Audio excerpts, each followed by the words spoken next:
बोलो विष्णु भगवान की जय। ये बृहस्पतिवार की कथा है। आइए श्रवण करें बृहस्पतिवार की विष्णु जी की कथा। किसी गांव में एक साहूकार रहता था जिसके घर में अन्न वस्त्र धन किसी चीज़ की कोई कमी ना थी, परंतु इसकी स्त्री बहुत ही कृपण थी।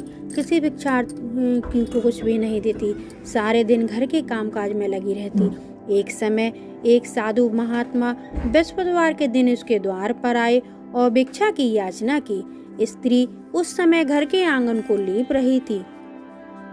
इस कारण साधु महाराज से कहने लगी कि महाराज, इस समय तो मैं घर लीप रही हूँ, आपको कुछ नहीं दे सकती, फिर किसी अवकाश के समय आना। साधु महात्मा खाली हाथ चले गए।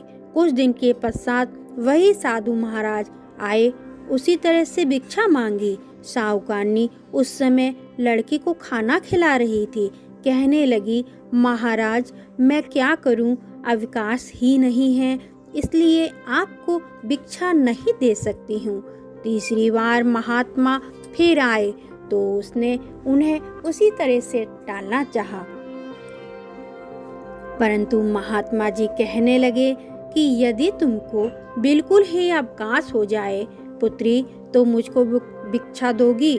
साहूकारनी कहने लगी कि हाँ महाराज, यदि ऐसा हो जाए, आपकी कृपा हो जाए, तो आपकी बड़ी ही कृपा होगी।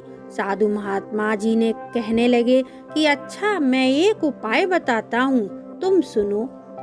तुम बृहस्पतिवार के दिन चढ़ने पर उठो और सारे घर में झाड़ू लगाकर कूड़ा एक कोने में जमा करके रख दो। घर में चौका इत्यादि मत लगाओ। फिर स्नान आदि करके घर वालों से कह दो उस दिन सब हजामत अवश्य ही बनाए। रसोई बनाकर चूल्हे के पीछे रखो, सामने कभी ना रखो। सायंकाल को अंधेरा होने के बाद ही दीपक को प्रज्वलित करो तथा सब बृहस्पतिवार को पीले वस्त्र मत धारण करो, ना पीले रंग की चीजों का भोजन करो। यदि ऐसा करोगी तो तुमको घर का कोई काम नहीं करना पड़ेगा। साहूकारनी ने ऐसा ही किया। बृहस्पतिवार को दिन चढ़े उठी, झाड़ू लगाकर कूड़े को घर के कोने में जमा कर रख दिया। पुरुषों से हजामत बनवाई, भोजन बनाकर चूल्हे के पीछे रखा। वह सब बृहस्पतिवार को जब भी बृहस्पति आया करते थे ऐसा ही करती थी। अब कुछ काल बाद उसके घर में खाने को एक दाना भी ना रहा। वह बहुत परेशान हो गई। थोड़े दिनों के बाद महात्मा आए और भिक्षा मांगी। तब सेठानी रोने लगी, गिड़गिड़ाने लगी और महाराज से कहने लगी, प्रभु मेरे घर में खाने का एक अन्न का दाना भी नहीं है, आपको क्या दे सकती हूँ। तब महात्मा जी ने कहा, प्रभु ने कहा कि जब तुम्हारे घर में सब कुछ था तब भी तुम कुछ नहीं देती थी, अब पूरा अवकाश है तब भी तुम कुछ नहीं दे रही हो। तुम क्या चाहती हो वह तो बताओ।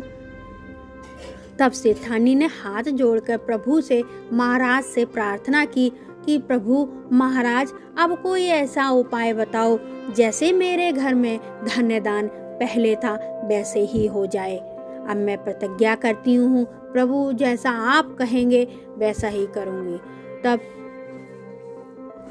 तब महाराज से प्रार्थना की कि महात्मा जी ने कहा कि जब तुम्हारे घर में सब कुछ था तब भी कुछ नहीं देती थी, पूरा विकास है अब भी कुछ नहीं दे रही हो, तुम क्या चाहती हो वह कहो।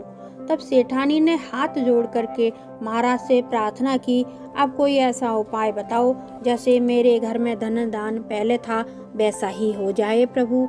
अब मैं प्रतिज्ञा करती हूँ कि अश्वमेघ जैसा आप जैसा वैसा करूँगी मैं। तब महात्मा जी ने कहा, बृहस्पतिवार को प्रातः काल उठकर स्नान आदि से निवृत्त होकर घर को गौ के गोबर से लिपो। घर के पुरुष हजामत ना बनवाए, भूखों को अंजल देती रहा करो। ठीक सायंकाल दीपक को प्रज्वलित करो। यदि ऐसा करोगी तुम्हारी सब मनोकामनाएं भगवान बृहस्पति जी के कृपा से अवश्य पूर्ण होंगी। सेठानी ने ऐसा ही किया। घर में धन दान जैसे पहले था वैसा ही पहले की भांति हो गया। इस प्रकार भगवान बृहस्पति जी की कृपा से अनेक प्रकार के सुख भोग कर वह दीर्घ काल तक जीवित रही। ये बृहस्पतिवार की प्रथम कथा समाप्त हुई।